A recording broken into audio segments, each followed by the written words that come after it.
মালিকের অজান্তেই ইসিএল এর নামে রেকর্ড হয়ে যাচ্ছে জমি। এই অভিযোগ তুলে বৃহস্পতিবার সকালে পাণ্ডবেশ্বরের নবগ্রামের বেসরকারি খোলা মুখ খনির সামনে বিক্ষোভে এলাকাবাসী। ব্যাপক উত্তেজনা পরিস্থিতি সামাল দিতে পৌঁছায় শিল্প নিরাপত্তা বাহিনীর পাশাপাশি পাণ্ডবেশ্বর থানার পুলিশ। নবগ্রামের বাসিন্দা সনাতন সোম অভিযোগ তোলেন বিঘার পর বিঘা জমি ইসিএল এর নামে রেকর্ড হয়ে যাচ্ছে, তারা কিছু জানতেই পারছেন না। একে তো বাড়িঘর ফেটে যাচ্ছে, রাস্তাঘাটেও ফাটল ধরেছে, চরম আতঙ্কের মধ্যে রয়েছেন তারা।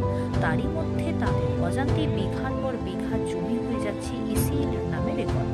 এলাকায় ১৫০০ পরিবার এখন চরম সমস্যার মধ্যে। জমি যদি দরকার ছিল তাহলে তাদের সাথে কেন আলোচনা করা?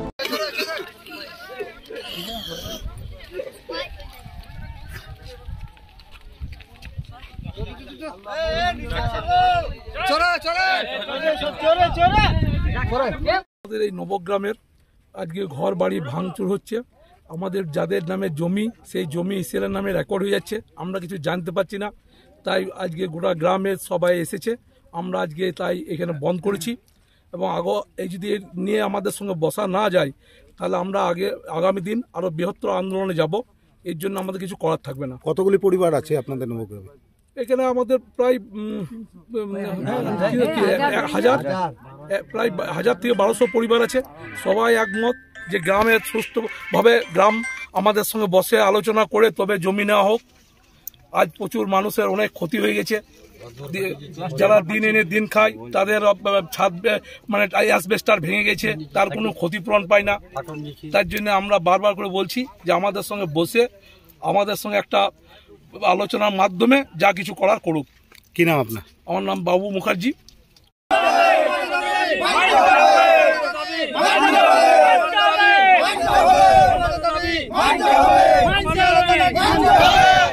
ইসিএল দাদাগিরি চলবে না, ইসিএল দাদাগিরি চলবে না, আমাদের দাদাগিরি চলবে।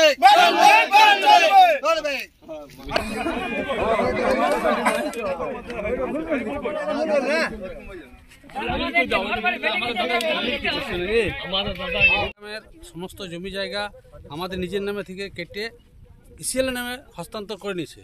তার জন্য আমাদেরকে কোনো কিছু জানাই নাই। আর না জানানোর মাধ্যমে আমাদেরকে পাণ্ডবেশ্বর বিএলওরা কী করে কাটতে পারে? জমি জায়গা এক নামের থেকে আরেক নামে যাওয়া, তার ডকুমেন্টস চাই। আমরা যেগুলো গ্রামের লোকেরা চাকরি বাকরি নিচ্ছে সেগুলো ওরা তারা আমাদের নাম থেকে কেটে অন্য নামে করতে পারে, কিন্তু অন্য যেগুলো আমরা দিনাই ঘর বাড়ি এগুলো সব কেন কেটে নিয়ে কোলমন্ত্রী কাদের মদতে হচ্ছে এগুলো? আর এগুলো কাদের মতোতে হচ্ছে সেগুলো আমাদেরকে বলুক। আর আমাদেরকে ডাকলো না কেন? যদি এগুলো দরকার ছিল ওদের কাটাকাটি করে, আর আমাদেরকে ন্যায্য প্রাপ্য মিটিয়ে দিয়ে যেমন আরো অন্যান্য গ্রাম দিকে হাঁটিয়ে দিয়েছে তাদেরকে হাঁটাচ্ছে, আমাদেরকেও হাঁটাক। আমাদেরকে ক্ষতিপূরণ পুনর্বাসন, চাকরি ক্ষতিপূরণ পুনর্বাসন, বাড়ি তৈরি করার যার যতটুকু যেমনভাবে দরকার, সরকারের যেটা আমাদের পাওনার দরকার সেটাই আমাদেরকে দেখ, তারপরে কাটুক। আপনার নাম কি? আমার নাম সনাতন। সনাতন কি?